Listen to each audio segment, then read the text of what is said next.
Señor, amén. Así que nos gozamos de tener esta bendición. Saludo a toda la iglesia, doy una cordial bienvenida a todos los amigos también, y nos gozamos de poder tener este tiempo, saludar a todos los que nos siguen en diferentes lugares del mundo. Desde aquí les enviamos un saludo a todos ellos, un saludo fraterno. Oramos por siempre para que Dios les use, les bendiga, resuelva cada situación, conteste cada petición de todos aquellos que están ahí día a día siguiendo estas transmisiones, y seguramente sabemos que son edificados y bendecidos igual que nosotros. Amén. Quiero invitarles a que abramos la palabra de Dios. Lo vamos a hacer allá en el segundo libro de los Reyes. Segundo libro de los Reyes, el capítulo 20, verso 1 al verso 11. Dice la palabra del Señor: en aquellos días Ezequías cayó enfermo de muerte, y vino a él el profeta Isaías, hijo de Amós, y le dijo: Jehová dice así: ordena tu casa, porque morirás y no vivirás. Entonces él volvió su rostro a la pared y oró a Jehová y dijo: te ruego, oh Jehová, te ruego que hagas memoria de que he andado delante de ti en verdad y con íntegro corazón, y que te he hecho las cosas que te agradan. Y lloró Ezequías con gran lloro. Y antes que Isaías saliese hasta la mitad del patio, vino palabra de Jehová a Isaías diciendo: vuelve y di a Ezequías, príncipe de mi pueblo, así dice Jehová, el Dios de David tu padre: yo he oído tu oración y he visto tus lágrimas. He aquí que yo te sano. Al tercer día subirás a la casa de Jehová, y añadiré a tus días 15 años, y te libraré a ti y a esta ciudad de mano del rey de Asiria, y ampararé esta ciudad por amor a mí mismo y por amor a David mi siervo. Y dijo Isaías: tomad masa de higos, y tomándola la pusieron sobre la llaga y sanó. He aquí, y Ezequías había dicho a Isaías: ¿qué señal tendré de que Jehová me sanará y que subiré a la casa de Jehová al tercer día? Respondió Isaías: esta señal tendrá de Jehová, que hará Jehová esto que ha dicho: avanzará la sombra 10 grados o retrocederá 10 grados. Y Ezequías respondió: fácil cosa es que la sombra decline 10 grados, pero no que la sombra vuelva atrás 10 grados. Entonces el profeta Isaías clamó a Jehová e hizo volver la sombra por los grados que había descendido en el reloj de Acaz, 10 grados atrás. Oremos. Padre que está en los cielos, te damos gracias por tu infinita misericordia, por tu infinito amor, porque tú eres Dios, porque solamente tú vives y tú permaneces para siempre. Tú eres la vida, el Dios creador, el Dios que nos ha dado sabiduría, nos ha dado de tu gracia, nos ha dado de tu amor. Gracias por esta hora que nos permite estar aquí ante tu presencia para exaltar tu nombre, reconocer tus maravillas y dar testimonio de que tú eres Dios y que tú eres fiel y que tu palabra no pasará, porque tú eres Dios eterno y Dios soberano, Dios obrador de maravillas. No hay nada que te limite, no hay nada que te impida hacer lo que tú has propuesto, lo que tú has querido, Padre. En el nombre de Jesús, bendíganos hoy a través de tu palabra. Permite que mi vida se convierta en un instrumento y ponga de tu gracia y de tu sabiduría, pero toda la honra y toda la gloria solo es para ti, Padre. En el nombre de Jesús, en tus manos pongo mi vida en esta hora para hablar de tu santa palabra. En Cristo Jesús, Señor nuestro. Amén. Por favor, tomen su lugar. Vamos a meditar en la palabra de Dios y lo vamos a hacer de estos versículos que hemos leído bajo el tema: ordena tu casa porque morirá. Ordena tu casa porque morirá. Cuando la palabra del Señor nos pide que ordenemos nuestra casa, se está refiriendo a lo espiritual, se está refiriendo a cada uno de nosotros, ya que las Escrituras también nos dice que somos casa, habitación o templo donde el Espíritu Santo habita, y cada persona es responsable delante de los ojos del Señor, y cada quien, como dice el apóstol Pablo a los romanos en el capítulo 14, verso 12, que cada uno compadeceremos ante el tribunal del Señor. Cada uno daremos cuenta, razón de cada uno de nosotros. Así que no era una cuestión de estética, sino más bien de lo más importante, de lo espiritual. Se dice que una persona ordenada posee mayor eficiencia porque pierde menos tiempo, es más coherente en lo que hace con su vida, en lo que piensa, es más inteligente y ordena a su alrededor todo lo que cree que va a usar, que le pertenece o que está en su alrededor. Así que por eso es más inteligente, porque está girando en ese punto de vista de orden, ya sea el hogar, ya sea su trabajo, su negocio, pero está en eso, ordenando todas estas cosas. En cambio, en la vida del que no es ordenado, pues muchas cosas externas dejan ver lo que somos nosotros, lo que hay dentro de nosotros. La mayoría de lo que somos externamente es porque dentro lo somos. Por eso hay que tener mucho cuidado, ¿verdad? Porque Dios nos pide ordenar individualmente a cada uno nuestra casa. Dios no nos pide ordenar lo que está en orden. Él no pide tal esfuerzo. Y aquí encontramos que, aunque no nos dice la Escritura en qué o qué era lo que Ezequías debía ordenar, pero estamos seguros por todo lo que la palabra nos alimenta, nos dice que Dios no le pediría algo que no fuera necesario. Así que si Dios le está pidiendo a Ezequías que ordene su casa, es porque hay algo dentro de él que no está resuelto, que no está en orden, que no está de acuerdo a todas las exigencias de la palabra del Señor. Así que tenemos que tener mucho cuidado, porque lo que somos externamente es lo que somos también internamente. Nada ocurre afuera sin que haya ocurrido adentro, y es adentro de nuestro ser que se genera todo lo que llevamos a cabo.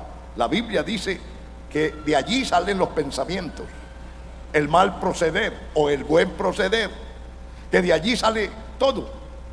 La Biblia dice que del corazón del hombre salen los malos pensamientos, sale los adulterios, las fornicaciones, el robo, todo lo que llamamos nosotros pecado y obras de la carne.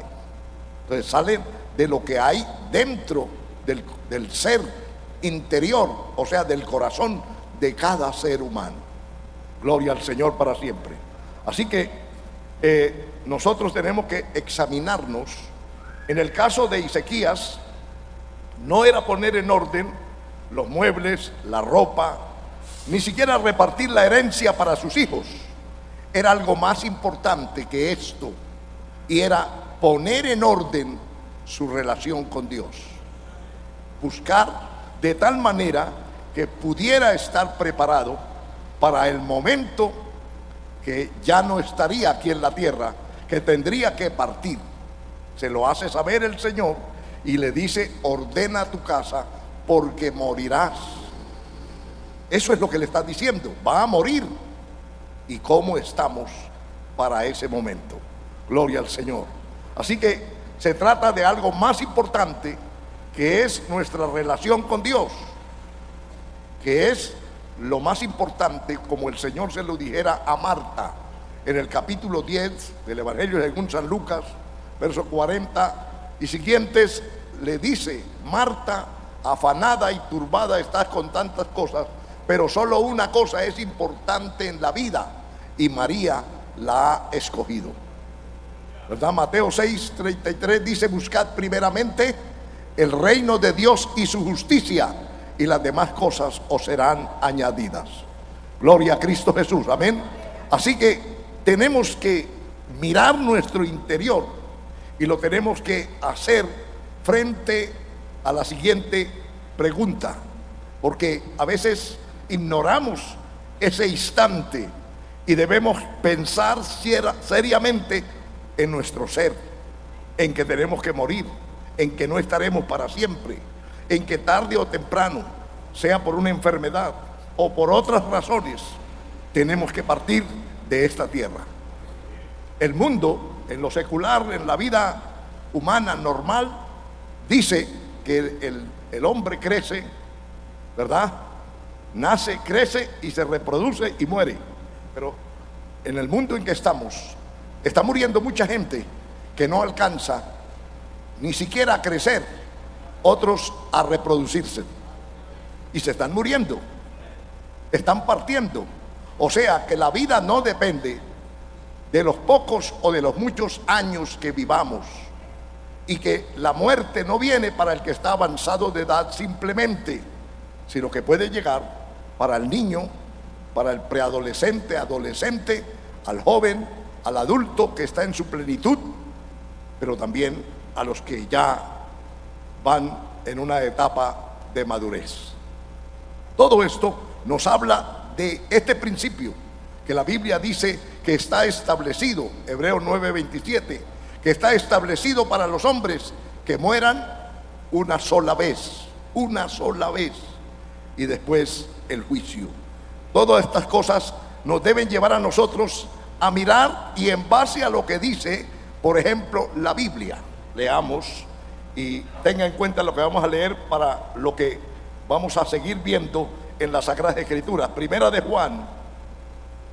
Juan, el apóstol allí, inspirado por el Espíritu Santo, está hablando en el capítulo 2, verso 15 al 17, y en base a esto, pregúntese: no améis al mundo, ni las cosas que están en el mundo. Si alguno ama al mundo, el amor del Padre no está en él. Porque todo lo que hay en el mundo, los deseos de la carne, los deseos de los ojos y la vanagloria de la vida, no provienen del Padre, sino del mundo. Y el mundo pasa y sus deseos, pero el que hace la voluntad de Dios permanece para siempre. Miremos ahí en Mateo el capítulo 6, el versículo 19 y 20. Mateo 6, 19 y 20. La palabra del Señor allí dice: no os hagáis tesoros en la tierra, donde la polilla y el orín corrompen, y donde ladrones minan y hurtan, sino haceos tesoros en el cielo, donde ni la polilla ni el orín corrompen, y donde ladrones no minan ni hurtan, porque donde esté vuestro tesoro, allí estará también vuestro corazón. Entonces, en base a esos textos de la Biblia, hay muchos otros que podemos ver también, pero por el momento meditemos en base a esa escritura que hemos leído y preguntémonos: ¿qué estamos haciendo con nuestra vida? ¿En qué estamos invirtiendo lo que somos y lo que tenemos? Debemos preguntarnos, ¿qué estamos haciendo con nuestra vida? ¿Y en qué estamos invirtiendo lo que somos y lo que tenemos? ¿Qué tenemos? Seguramente muchos: juventud, salud, sabiduría o capacidades, talentos, y tiene unos cuantos años más en esta tierra. Tienen familia y, por supuesto, la libertad de elegir a Dios como el centro de su vida, como el Señor, el Salvador y el ordenador de sus pasos. Entonces, ¿qué estamos haciendo con nuestra vida? ¿Y en qué estamos invirtiendo lo que somos hoy? Tal vez usted diría: yo soy un joven, tengo tantos años y tengo un futuro por delante. Eso es lo que la mayoría piensa y dice, y se lo dicen los padres, se lo dicen los amigos, se lo dice todo el mundo. No se preocupe, tiene toda una vida por delante, pero esa toda una vida nadie se la puede garantizar. Uno puede decir tiene toda una vida, porque eso es lo normal o como el ciclo humano de la vida, biológicamente. Pero también sabemos que corre peligro, que nada humanamente está escrito que nos pueda garantizar que no moriremos antes de 30 o 40 años a futuro. Eso no lo puede garantizar nadie. Eso no lo tiene usted. Puede que usted crea tenerlos. Una cosa es creerlo, una cosa es sentirlo, enorgullecerse de eso, y otra cosa será la realidad del tiempo que tiene para vivir aquí. Entonces, ¿qué está haciendo con esa vida? Lo que usted es, ¿en qué lo está invirtiendo? ¿Qué está haciendo con lo que Dios le ha dado? Esa es una pregunta que debería estar latente en la mente y en el corazón de cada uno de nosotros. ¿Qué estamos haciendo con nuestra vida?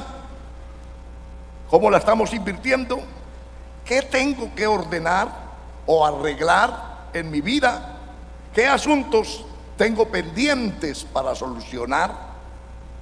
Si Dios le dijera a usted y usted supiera que solo tiene un mes, una semana de vida, un mes o un año, ¿qué haría usted? ¿Cuál sería su reacción? ¿Qué buscaría hacer? ¿Tendría la oportunidad de buscar a Dios? Porque hay gente que dicen: si yo supiera que voy a morir en un año, iría a viajar por el mundo. Otros dicen: aprovecharía para lograr todo el placer que nunca he tenido hasta aquí. Y así sucesivamente, pero son muy pocos los que dicen: buscaría a Dios, me rendiría la última semana, el último mes o el último año de mi vida al saber que vamos a morir. ¿Verdad? ¿Cuál sería nuestra reacción al saber que vamos a morir? Mira que por lo general nosotros no pensamos en esa realidad,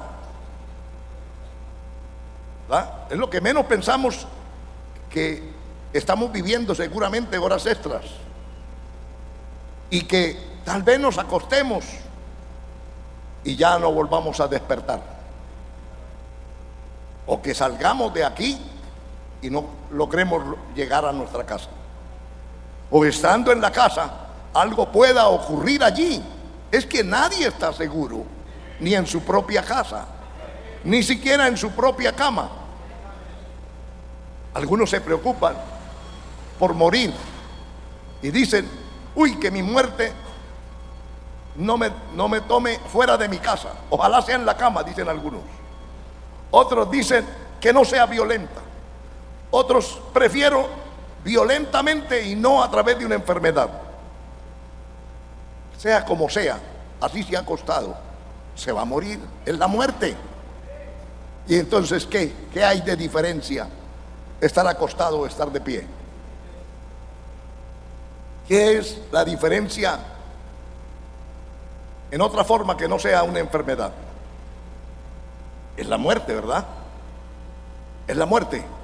Y la palabra de Dios, el apóstol Pablo dice, más luego lo veremos, que es el último enemigo que tendremos. Nosotros decimos, yo no tengo ningún enemigo. ¿Cómo que no? Lo sigue la muerte. Y ese es el peor de los enemigos.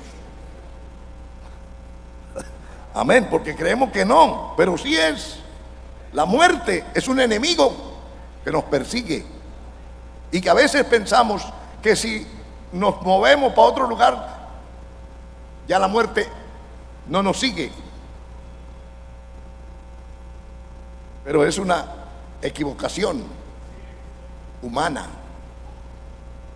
La muerte es una realidad. Viene, llega.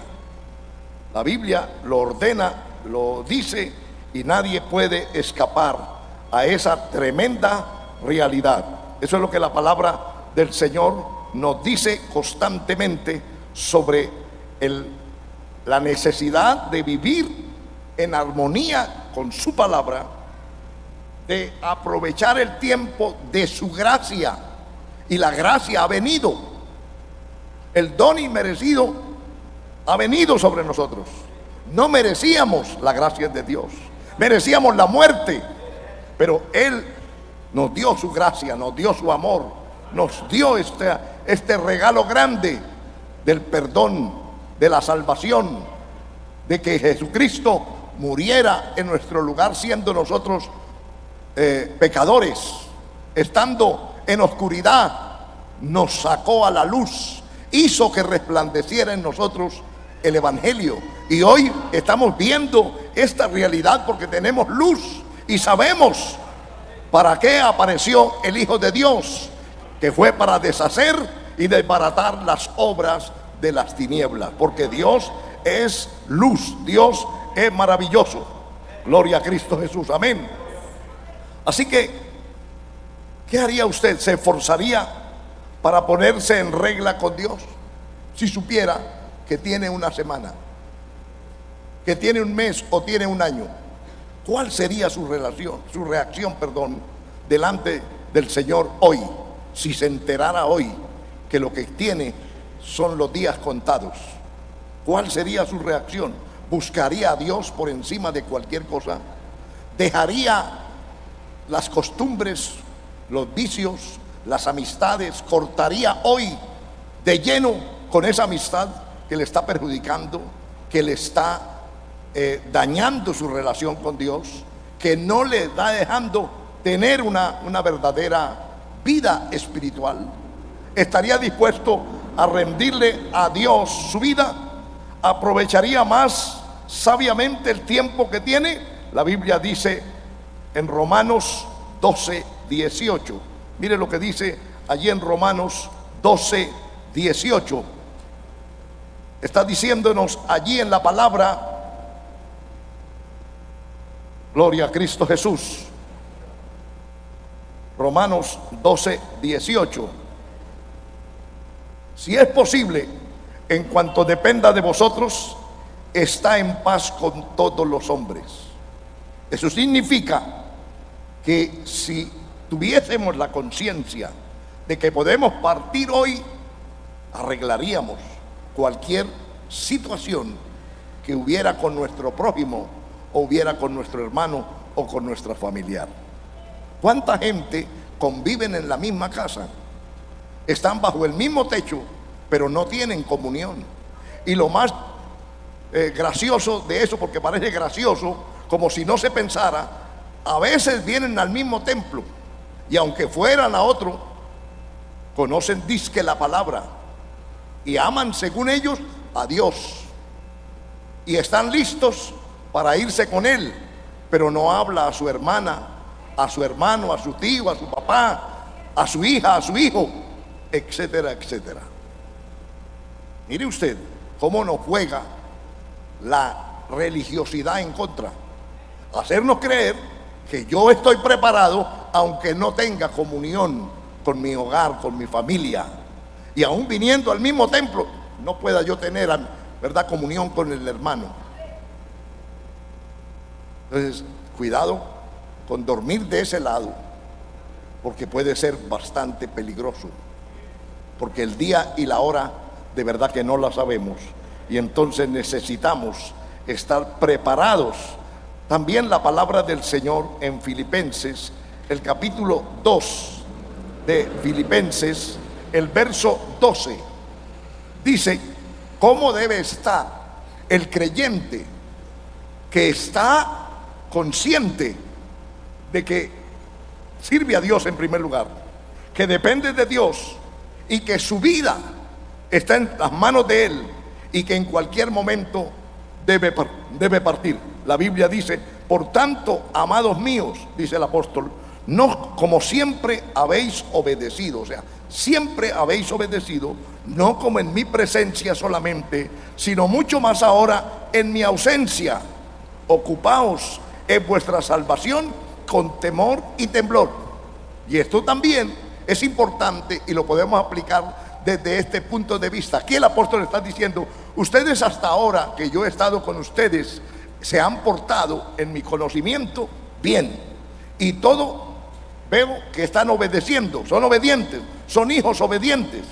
Ahora me ausento y yo quisiera que, como han estado en mi presencia, ahora mucho más en mi ausencia se ocupen en vuestra salvación con temor y temblor. ¿Por qué el apóstol escribe a este pueblo que está concentrado, compenetrado, siguiendo el evangelio, agradecido de su salvación? ¿Por qué el apóstol es inspirado por Dios a advertirle y a pedirle, casi a rogarle, que ahora que él se va, que se ausenta, no se parten mal? Ese es por qué, porque la tendencia humana, y miren, los niños son inocentes, pero cuando ellos sienten la presencia de los padres, tratan de actuar de una manera. Cuando no sienten que están siendo observados por sus padres o por quienes les cuidan, entonces se dedican a otras cosas. Que cuando los mira el que los cuida o sus padres, ellos reaccionan con nerviosismo, con susto, porque ellos saben que están haciendo quizá algo que ya les habían prohibido, que ya les habían dicho que no debían practicar. Entonces la tendencia es: aquí no me ve nadie, aquí no está el pastor, aquí no está fulano, aquí no está sutano, entonces puedo ver esto, puedo oír esto, o puedo tener algo aquí, o tener a alguien, porque nadie me está viendo. Usted mira que cuando no hay conciencia de que Dios es real, de que Dios todo lo ve, todo lo observa, todo lo examina y lo escudriña en nuestro corazón, entonces usted mira que la gente, el creyente, a veces está en la calle y mira alrededor, y como no ve a ninguno conocido, entonces posiblemente se pone a ver o a coquetear o a seguir algo.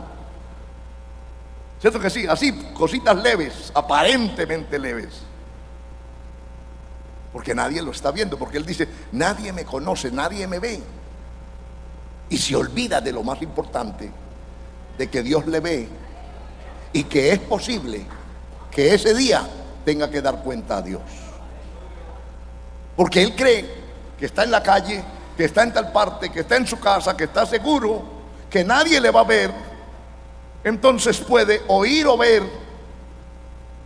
o hacer otras cosas que, cuando conocemos la palabra, sabemos que estamos al descubierto, que hay unos ojos que nos ven, nos observan y que escudriñan hasta el más mínimo pensamiento, y sabe cuál es la intención de nuestro espíritu y cuál fue la intención de esa mirada, cuál fue la intención de esa llamada, cuál fue la intención de entrar a esa ventana allá a través de la televisión, a través de quizás del internet o lo que sea, de los medios, de las redes. Usted puede venir aquí tranquilo, nadie lo vio y usted se cree que nadie lo ve. Como nadie lo vio, porque no estábamos allá, no sabemos cómo entra y cómo sale, esté pensando que todo está bien. Pero es posible que no, porque si usted observa la palabra de Dios, por ejemplo, mire lo que nos dice de Ezequías, el capítulo 18. Capítulo 18 del segundo libro de los Reyes, nos está hablando la palabra de Dios, y dice: en el tercer año de Oseas, hijo de Ela, rey de Israel, comenzó a reinar, ¿quién? Ezequías, hijo de Acaz, rey de Judá. Cuando comenzó a reinar era de 25 años y reinó en Jerusalén 29 años. El nombre de su madre era Abid, hija de Zacarías. ¿Qué hizo este hombre? Hizo lo recto ante los ojos de Jehová, conforme a todas las cosas que había hecho David su padre. Y comienza a hablar todas las obras, a enumerarlas. Por eso es que en el capítulo 20, cuando él es avisado, le han anunciado que va a morir, en el verso 3 del capítulo 20 que leímos, dice que oró: te ruego, Jehová, te ruego, oye lo que le pide, que haga memoria de que he andado delante de ti en verdad y con íntegro corazón, y que he hecho todas las cosas que te agradan. Y lloró Ezequías con gran lloro.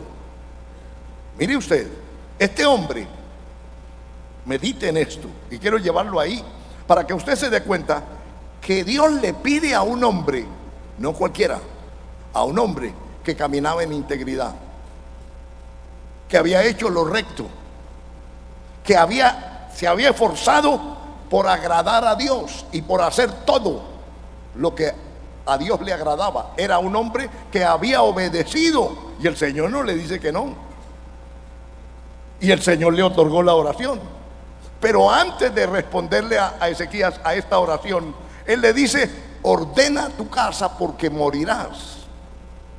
Y dirá usted: pero ¿cómo es posible que a un hombre de esta categoría, de este andar, de este nivel, de esta comunión, agradando a Dios, Dios le pida que ordene su casa? ¿Cierto que sí? A veces nos preguntamos: al hermano, al fulano, al predicador, al pastor, al director, allí no sé qué. No, ese ya ni siquiera por la mente le pasa ni un mal pensamiento, porque a veces llega la persona a idolatrar y a creer y a inmortalizar a los seres humanos, y a creer que porque desempeñan una función o un cargo, o porque van a una congregación y prestan un servicio para Dios, por supuesto, que eso ya está indicando que esa persona anda como el Señor quiere que ande.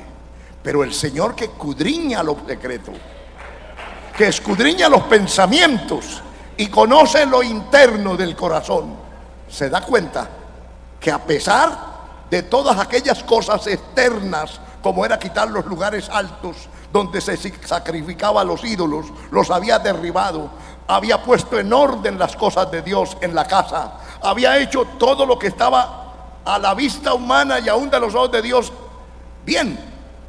Todo el mundo sabía que era un hombre recto, todo el mundo en lo que tenía que ver bien. Y es posible que aquí usted pase ante los ojos de los demás como un hombre de Dios, como una mujer de Dios.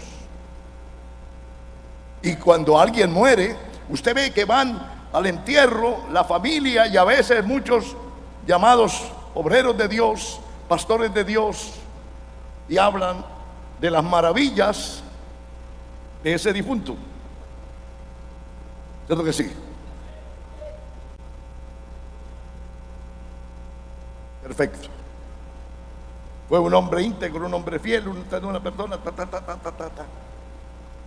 y tal vez vamos y mandamos y hacemos una lápida allá, corremos por allá y la hacemos en mármol o en cobre, en acero, lo que sea, y lo ponemos en la tumba.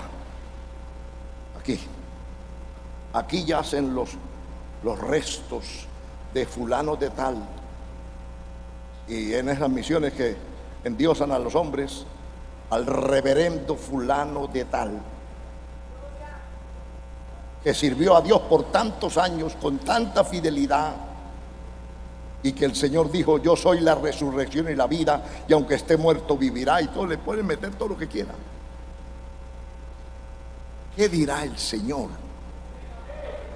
¿Será cierto que eso que está diciendo ahí es escrito, es verdad? Puede que sí, puede que no. ¿Por qué decimos eso? Por lo que vimos, por lo que conocimos, pero no conocimos el interior, no conocimos su mente, no conocimos sus motivaciones, excepto aquellas que expresó o manifestó. Las otras no. Pero Dios sí conoce todo lo externo, todas las obras, las buenas cosas que usted hizo, lo que yo hice, pero también conoce mi intimidad. Él conoce mi intimidad, y esa es la que tiene que valer delante de Dios. Él conoce nuestro corazón, y por eso es que el Señor le dice a este hombre: ordena tu casa porque morirá. O sea, tiene que arreglar su vida, tiene que prepararse. Hay cosas que no están bien, hay cosas que usted no ha solucionado, hay cosas que tiene que solucionar. ¿Por qué la gente? Yo decía en algunas cosas, cuando he visto gente de gravedad y que una enfermedad los toma, pero ellos han vociferado y han hecho cantidad de cosas y se mueren, pero antes tuvieron tiempo y los llevaban al hospital, lo iban a entubar. Pero ¿por qué no hizo una llamada? ¿Por qué no pidió perdón? ¿Por qué no se reconcilió? ¿Por qué no devolvió lo que no era de él? ¿Por qué? Porque como Ezequías creía que se iba a sanar. Afortunadamente se sanó, Dios le dio una nueva oportunidad, pero la mayoría no. Muchos se mueren. ¿Y por qué no lo hicieron? Porque creyeron mal, abordaron esperanzas falsas y dijeron: de esta yo volveré, de esta saldré, como dijo Sansón, como las otras veces. Yo voy allí tranquilos, le dicen a la esposa, a los hijos, tranquilos, de esta saldré, volveré la espalda. ¿Por qué? Si Dios le dio la oportunidad, sabían que se iban a morir. ¿Por qué no se arrepintieron? ¿Por qué no arreglaron las cosas que habían dejado sin solucionar? Las cosas que tenían pendiente. ¿Por qué? Porque no pensaban que iban a morir. Hay hombres que tuvieron conciencia de que iban a morir. Ahora, mire usted que él empezó a gobernar a los 25 años. Todo el gobierno fueron 29. O sea que cuando ocurre esto, él lleva 14 años en el poder, en el reinado. Y en años de vida solo tiene 39. Es muy difícil una persona de 39 años, porque aquí lo que dice la palabra de Dios es que prácticamente fue una llaga. ¿Cuánta gente anda con llagas y no se muere? ¿Verdad que sí? Porque aquí dice: toma masa de higos, y tomándola la pusieron sobre la llaga y sanó. Era una llaga en un pie, pero lo tenía al borde de la muerte. Estoy haciendo entender. O sea que él tiene 39 años, tiene riquezas, tiene una nación, tiene poder, tiene familia, tiene muchas cosas como para pensar que se va a morir a los 39 años el rey. Cualquier otro pensaba: me va a morir porque no tengo para la medicina, porque no tengo quien me ayude, porque estoy solo por allá viviendo debajo de un puente, porque se fue mi familia y me abandonó y quedé yo solo y no hay quien me dé un vaso de agua, me voy a morir. Él no, él lo tenía todo. Es de suponerse que no se estaba refiriendo a ordenar ni siquiera el gobierno, porque estaba bien, gobernaba bien. El palacio tenía cientos de siervos, de súbditos, que tenían a las mil maravillas el palacio y su casa. ¿Cuántos sirvientes tendría en su casa? ¿Cómo no estar la casa organizada, limpia, todo en su lugar? Pues tenía cantidad de gente que se encargaba de estas cosas. ¿Sí se da cuenta usted que no era fácil para una persona, un hombre que había adquirido todo lo que adquirió, que había agradado a Dios también, que había caminado fielmente en el Señor, pensar que a los 39 años se iba a morir? Si hubiera tenido 70, 80, para allá 90, diría, no, pues yo ya qué, yo ya viví lo que iba a vivir, ya qué. Pues sí, se da el dolor, pero no a una persona de 39 años. Levanten lo que tienen, la mano los que tienen 39 años. ¿Se da cuenta usted? Y si usted tuviera un negocio próspero, una familia excepcional, y tuviera todo a pedir de boca, y que le dijeran ahora, prepárese porque se va a morir, y toda la ciencia médica, los médicos de cualquier país a su disposición, es diferente, amados hermanos. Es muy diferente a una persona que no tiene ni siquiera para una aspirina y está sufriendo, pues a la final desea hasta morirse. Pero no a uno que tiene multitud de cosas y que tiene un hogar, tiene familias, todo lo tenía a multitud, y que le vengan con una noticia de esas: prepara tu casa porque morirás. Eso es duro, hermano. Eso sacude al más guapo, porque nadie, estando en las condiciones, es más, él acababa, si usted lee el capítulo 19 de este libro, acababa de obtener, hacía unos pocos tiempos, que había obtenido una tremenda victoria cuando Sennacherib lo invadió, e invadió a Jerusalén, invadió y quería venir contra ellos, y el Sennacherib mandó un poco de cartas amenazadoras, amedrentando. Él llegó y se fue al templo y las puso delante del Señor y le dijo: mira, Señor, aquí están las amenazas de este caballero. Nosotros no tenemos nada, no tenemos fuerzas. ¿Qué vamos a hacer con lo que tenemos contra semejante ejército que viene contra nosotros? ¿Sabe cuánto mató Dios en un solo día de los sirios? 185,000 para darle la victoria a Ezequías. Eso es algo muy grande, hermano. Eso es extraordinario. ¿Cómo Dios responde? ¿Cómo Dios lo libra? ¿Cómo Dios le da una tremenda victoria? Que tuvo que este hombre salir huyendo, y allá cuando llegó lo mataron sus propios hijos, al rey de Siria, Sennacherib. Qué tremenda. Esos son testimonios maravillosos. Estaba él en el mejor momento de su gobierno, de su vida, de todo, porque estaba prácticamente en el vigor de su vida, donde estaba con todo. Nadie quería o querrá morirse a esa edad, pero Dios le pide que se prepare porque va a morir. No a toda la gente Dios le dice eso, pero a él se lo dijo. Y ahí uno muestra la misericordia de Dios por un lado, el amor de Dios, los tratos de Dios con las personas. Él no tiene nunca una regla general. Por eso no podemos medir lo que a mí me pasa con lo que le pasa a la hermana, al hermano. Dios trata diferente. Dios sabe qué es lo que usted necesita y lo que yo necesito.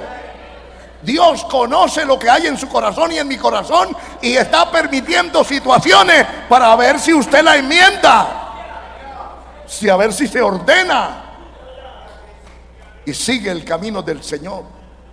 A veces vivimos sin tener en cuenta una cantidad de detalles que valdría la pena que los miremos. Nos preocupamos cuando estamos jóvenes. Vea, cuando uno está niño, y usted mire los niños, obsérvelos, los nietos, lo que sea, niños, ellos creen que son eternos. Uno no cree que se va a morir.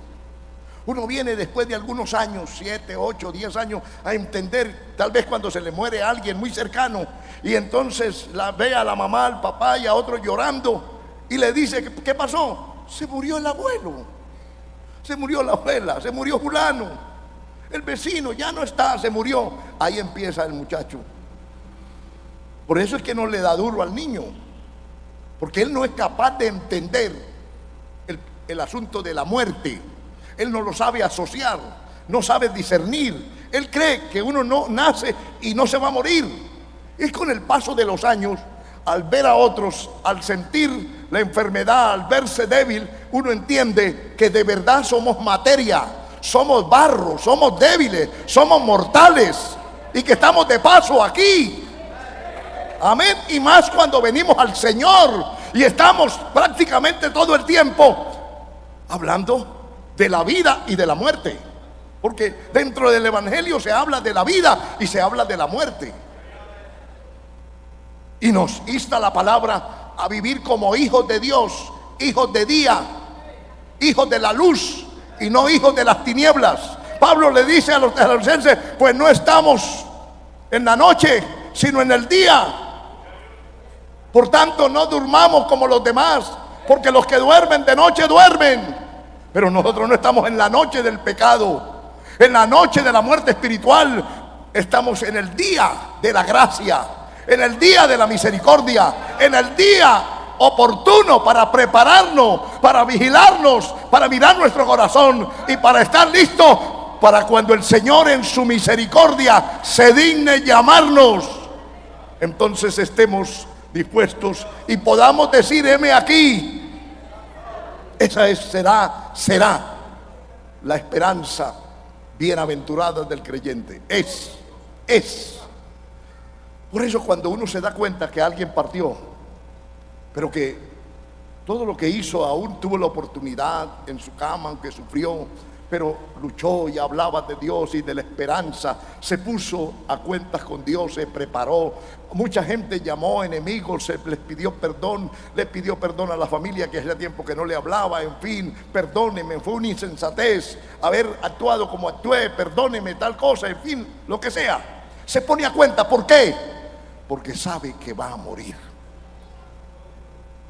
Hay un texto que no lo quería citar, pero lo voy a mostrar, porque solo las personas que están conscientes que no son eternos y sobre todo que van a morir son los que se preparan. Miremos por ejemplo en segundo libro de Samuel. Días pasados hablamos de este personaje. El verso 23, segundo libro de Samuel, capítulo 17, verso 23. Ustedes saben lo que hablamos de Aitofel. ¿Se acuerdan de Aitofel? El amigo, el consejero, el brazo derecho de David que lo traicionó. Bueno, mire la reacción de este personaje. Pero Aitofel, viendo que no se había seguido su consejo, enalbardó su asno, o sea, ensilló, aperó su asno, y se levantó y se fue a su casa, a su ciudad. Después de poner, como dice, vean lo que dice la Biblia, de poner su casa en orden, se ahorcó y así murió y fue sepultado en el sepulcro de su padre. ¿Por qué? Aunque él, por supuesto, en el campo espiritual obró mal, porque se cortó la vida él mismo. Usted sabe lo que pasa. Pero hay algo importante aquí que me llamó la atención, es que él preparó su casa. Después de ser un personaje como él, una persona sabia, ordena su casa. ¿Por qué? Porque sabía que iba a morir, porque sabía que lo que había cometido contra David era imperdonable, que si él no lo hacían otros, y prefirió adelantarse. Pero me llamó la atención que lo que dice, después de organizar y de poner en orden su casa, pues se ahorcó. Eso lo hace una persona que está consciente que porque sí o no o sí se va a morir. Entonces se prepara. Si nosotros entendemos que somos mortales, ¿cuál es el único requisito para morir? Estar vivo. Y nosotros estamos vivos. O sea que calificamos para morir. ¿Cierto que sí? Esto suena como raro, pero sí, calificamos. Estamos vivos en esta humana naturaleza. Y hoy puede ser nuestro último día.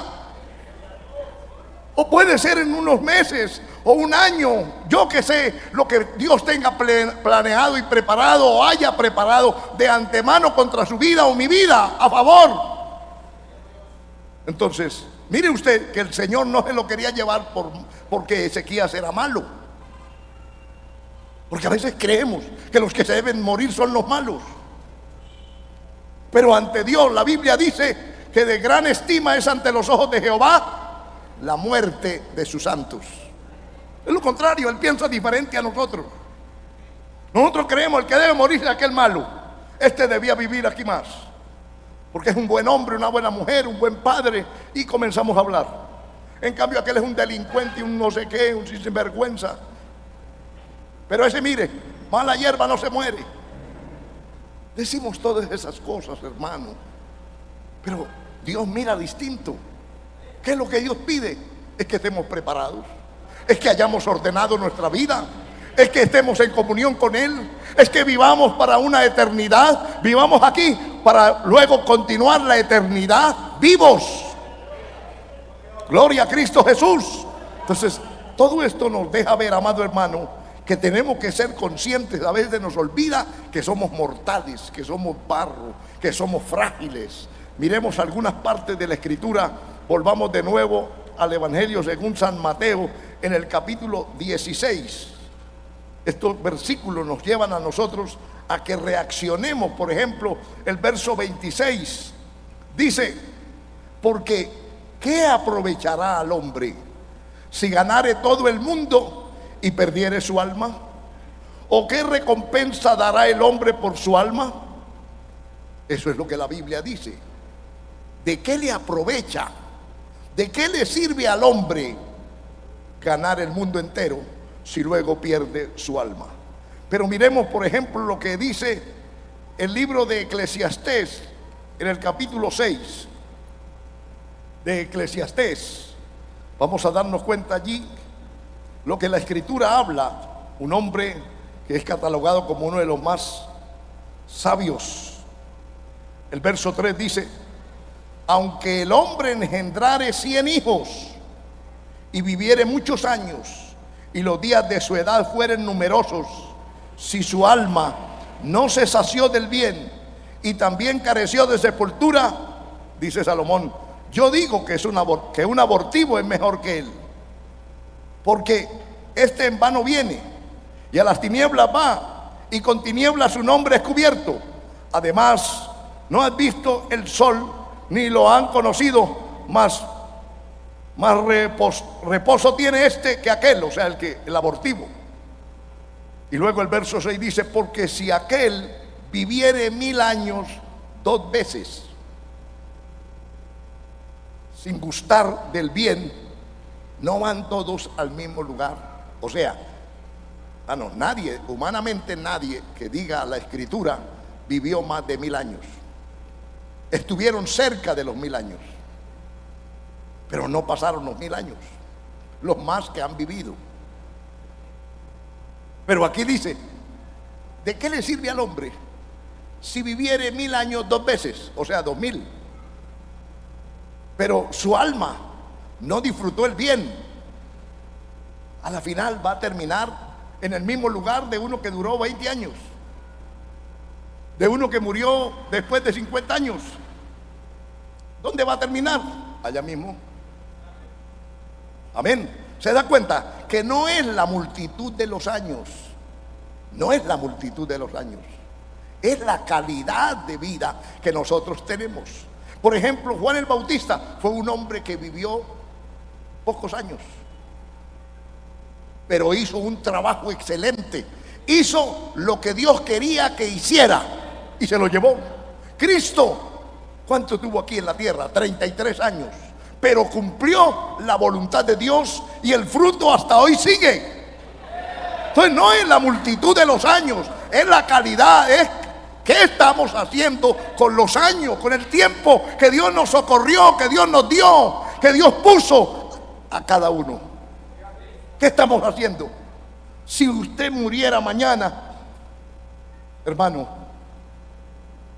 pero sabe hoy que se va a morir, se iría satisfecho después de conocer al Señor, con todas las oportunidades quizás que ha tenido, los medios, las capacidades, los talentos que Dios le dio. Usted se iría satisfecho como se fue Juan el Bautista, diciendo: a mí me conviene menguar, pero a él crecer. Se iría como se fue Cristo, satisfecho de haber cumplido con el deber, de haberse sometido y de haber hecho la voluntad del Padre. Se iría satisfecho como se fue el apóstol Pablo, por los años que le permitió servirle, pelear esta batalla. Se iría diciendo: he peleado la buena batalla, he guardado la fe, por lo demás me espera una corona incorruptible que el Señor y juez me dará a mí. Y no solamente a mí, sino a todos los que aman y esperan su venida. Mire usted, no necesitamos 100 años, tal vez necesitamos pocos. Alguien me decía: hermano, pero después de determinada edad, después de ya estar maduros, servir ahora a Dios después de tener ya 40 y algo de años. Es la calidad de lo que usted vaya a hacer. Si Dios le está dando la oportunidad y le está abriendo la puerta hoy y tiene 40 o 50, ese es el tiempo que Dios le está abriendo. Amén. ¿No serviría 3, 5 años, 10 años? Porque ahora usted dice: ¿y por qué no fue a los 20 años? Porque somos así, insatisfechos de lo que Dios, de la voluntad de Dios. Cuando Dios nos llama hay que responder, porque ese es el tiempo, ese es el momento. Cuando Dios nos dice que nos consagremos, ese es el tiempo de consagrarnos. Cuando Dios nos llama al arrepentimiento, hay que venir al arrepentimiento. Cuando Dios dice que ponga su vida en orden, hay que poner la vida en orden, porque Él sabe nuestra condición, Él sabe el futuro, nosotros no. Si Dios nos está diciendo: ordena tu casa porque pronto morirá, ¿no cree usted que es de sabios, de entendidos, aprovechar ese hoy que Dios nos está dando, que Dios nos está advirtiendo, que Dios nos está diciendo, y como sacudiéndonos y concientizándonos, y es que usted es un ser humano, un hombre débil, una mujer débil, es hecho del barro, usted es mortal, sus días están contados. Aproveche el tiempo que tiene ahora. No se haga ilusiones, no ande por allá ilusionado como volando por el aire. Aterrice y haga lo que Dios quiere que haga. Porque a veces decimos: Señor, si yo fuera como Fulán Metal. A veces nosotros decimos: Señor, si tú me hicieras como Moisés. Pero escudriñe quién fue Moisés. Otros dicen: Señor, yo quiero el corazón de David. Dice una experiencia de un hermano que le decía: Señor, yo quiero ser como David, dame el corazón de David. Y entonces le respondió, dice que el Señor, es una anécdota, y le respondió y le dijo: si yo le diera el corazón de David, ¿usted le quitaría la mujer a su prójimo? ¿Usted mataría a su mejor amigo? ¿Se da cuenta? Es que vemos solamente las cosas bonitas, pero no vemos lo que hay detrás de cada vida. No desee ser como alguien en particular. Dios le dio a usted capacidades, a mí, y lo que Dios quiere es que respondamos con lo que Él nos ha dado. Él no le va a exigir algo que Dios no le ha dado. Dios le está pidiendo algo que Dios le ha dado, que usted posee, que usted tiene. Usted tiene la capacidad, usted puede levantarse, usted puede decirle al Señor, heme aquí. O usted puede decir, no, no quiero, porque Dios le ha dado libertad de rechazar o de aceptar. Pero Dios le está hablando a usted y Dios le está pidiendo respuesta. Alabanzas al Señor, hermano. Aleluya. La palabra de Dios es muy clara. Por ejemplo, en el libro de Job, capítulo 27 del libro de Job, también hay una parte de las Sagradas Escrituras, en el verso 8, que dice la Escritura, gloria a Cristo Jesús, dice, porque ¿cuál es la esperanza del impío? Por mucho que hubiere robado, cuando Dios le quitare la vida, ¿oirá Dios su clamor cuando la tribulación viniere sobre él? ¿Se deleitará en el Omnipotente? ¿Invocará a Dios en todo tiempo? Eso es lo que Dios nos habla aquí a través de la palabra. Y si usted mira el capítulo 14, leo algunos versículos de Job 14, donde nos habla precisamente sobre la condición de lo que somos nosotros como seres humanos. Y dice, el hombre nacido de mujer. No digan amén los que no han nacido de mujer, eso no es para usted. Corto de días y hastiado de sinsabores, sale como una flor y es cortado, y huye como la sombra y no permanece. Sobre este abre tus ojos y me trae a juicio contigo. ¿Quién hará limpio a lo inmundo? Nadie. Pero ahora en Cristo lo podemos decir, que en Cristo hemos sido lavados y redimidos por su sangre preciosa. Ciertamente sus días están, ¿cómo? Lee ahí. ¿Están qué? Determinados. Están determinados. Ya fueron dichos, ya fueron colocados en ese libro. Y el número de sus meses está cerca de ti. Le pusiste límite, de los cuales no pasarán. O sea, no pasarán con todos, como pasó con Ezequías, que Dios le regaló 15 años más, pero no ha sido con todos. Lázaro, el hermano de Marta y de María, el Señor lo levantó después de 4 días de muerto. La Biblia no habla cuántos años más vivió, pero murió. Hay personas pocas que Dios les ha dado 1 o 2 oportunidades, pero no ha sido la regla general. Dios nos habla antes, nos advierte antes. Pero aquí lo que dice es, nuestros días están determinados, el número de los meses están contados, y le ha puesto un límite. Por ejemplo, imagínense que empezamos allá aquí en este extremo y hemos venido caminando, recorriendo, y en cada año qué fiesta, qué celebración y toda cuestión, pero tal vez ya estamos aquí y usted y yo no lo sabe. Dirá usted, pero bueno, porque es que fulano ya tiene más años. Pero como fueron puestos por Dios y no sabemos, puede ser que aquí usted se va, porque sus días no eran más de 30 años, no eran más de 30. Otro se va a los 40 porque no eran más, y así sucesivamente. Otros se llegan casi a los 80, a los 100. ¿Verdad que sí? Eso depende de lo que Dios le haya otorgado a cada vida. Pero hay un límite, y ninguno sabemos si estamos aquí o estamos por aquí. Usted sabe, yo no sé. Puede ser que yo ya estoy que me resbalo aquí. Sí, amén. Suena como risible, pero es la verdad. ¿Quién puede decir que no está aquí, sino que está por allí?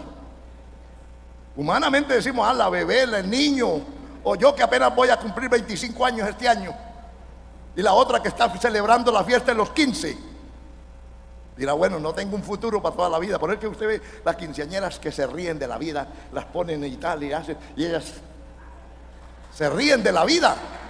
¿Cierto que sí? Como quien dice, tengo vida para derrochar. Pero resulta que no. Resulta que no. Es una ilusión humana que como creyentes a nosotros no nos debe sorprender, no nos debe tomar por sorpresa ese momento. Estamos advertidos. Vamos a morir. Tarde o temprano vamos a morir. Entonces Dios nos manda a vivir una vida ordenada, porque nuestra vida está limitada. Gloria al Señor, porque tendremos tarde o temprano, en 10, 20 o 30, vamos a morir. ¿Cómo? No lo sabemos, pero tenemos que morir, porque está establecido que los hombres mueran una vez y después el juicio. Entonces no hay quien escape, no hay quien escape. Amén. Todos moriremos, todos moriremos. Así sea en el mejor momento o en el peor momento de nuestra vida. Entonces debemos saber por la Escritura, usted y yo, cómo conducirnos, como dice Pablo aquí en la primera carta que le escribe a Timoteo. Primera de Timoteo, capítulo 3, el verso 15. Allí nos dice la Sagrada Escritura por qué Pablo le escribía a Timoteo y por qué hoy las Escrituras están y las tenemos. Dice el verso 15: para que si tardo sepas cómo debes conducirte en la casa de Dios, que es la iglesia del Dios viviente, columna y baluarte de la verdad. O sea, le escribe esto a Pablo a Timoteo para decirle cómo debía actuar, cómo debía caminar, cómo debía conducirse. Y la Biblia nos habla, 1 Corintios capítulo 10 nos dice que estas fueron escritas y están ahí, los errores como las virtudes de los que vivieron antes, para que nos sirva a nosotros como ejemplo, para que no cometamos los errores que ellos cometieron, para que no pequemos como ellos pecaron, para que no nos rebelemos como ellos se rebelaron, para no ser insensatos como ellos fueron. Esa es la palabra. Para eso está escrita la Biblia, para eso está escrita esta palabra, para eso nos reunimos, para eso estamos estudiando la palabra, para saber cómo conducirnos, para que aquel día no nos tome por sorpresa, que si es hoy o mañana, usted o yo estemos preparados, y cuando suene la trompeta la escuchemos y partamos y nos reunamos con todos los que fueron y serán redimidos por la sangre del Cordero. Es para eso, porque Dios no quiere que nadie perezca, sino que todos procedan al arrepentimiento. Dios no quiere la muerte del pecador, sino que el pecador se arrepienta y viva. Hoy es el día, amiga, amigo, hermano, hermana. No sé cuál es su vida, no sé cómo se conduce, no sé cuál es su caminar, pero hoy Dios nos está diciendo: ordena tu casa, ordena tu casa, porque vamos a morir. ¿Cuánto? No lo sabemos, pero vamos a morir. Ordena tu casa, prepárate hoy, vuelve a Dios, vuelve en amistad con Él y tendrá paz. No se quede descuidado, no diga, pero es que allí dicen, no diga, es que fulano me dijo, es que allá predicaron otra. No, tenemos la palabra profética más segura, en la cual hacéis bien en estar atento. Es lo que dice la palabra, no lo que dice la misión tal, o lo que dice el predicador tal, o lo que dice fulano de tal. Es lo que la palabra de Dios diga. Este es el momento, amado hermano, de ponernos a cuentas con Dios. Si el Señor viniera esta noche, ¿usted cree que está en condiciones de irse? ¿Qué hay que arreglar? ¿Qué hay que poner a orden? ¿Qué amistad hay que cortar? ¿Qué actos o costumbres o hábitos tiene que cortar en esta noche? Tal vez retomar lo que ha perdido. Tal vez buscar a Dios, orar, ser obedientes, ser humilde, ser sencillo, amar a su hermano, amar a su prójimo, amar a sus seres queridos, no ser tan violento, no ser violento, mejor ser amable, Si usted supiera que se va a morir, yo estoy seguro que lo mínimo que haría era tratar de los últimos días de su vida, darle los mejores días a su padre, a su madre, a los suyos, a su familia. Tal vez vendría y abrazaría a todos sus hermanos que no le habla y se pondría a cuentas con ellos y con Dios. Si tuviera conciencia de que estás llegando a la meta. Que Dios nos ayude, amado hermano. Vamos a decirle al Señor que nos ayude, pero que vamos a poner todo lo que esté de nosotros, a arreglar la casa, a conducirnos de verdad, piadosa y fielmente, a vivir conforme a los reglamentos de la gracia, del amor de Dios, de la obediencia al Evangelio, de no vivir simplemente por apariencia, sino vivir día a día, un día a la vez, conscientes de que cada día es un regalo y a la vez una oportunidad que Dios nos concede de poder estar en comunión con Él. Padre, ayúdanos, te lo rogamos, te lo suplicamos, en el nombre santo y soberano de Jesús. Tú nos conoces, sabe nuestro sentar, sabe nuestro levantar, conoce desde lejos nuestros pensamientos. Señor, como dijo el salmista, pruébanos y ve si hay algo desagradable delante de ti, que no está bien, y condúcenos por la senda de santidad y de justicia. Ayúdanos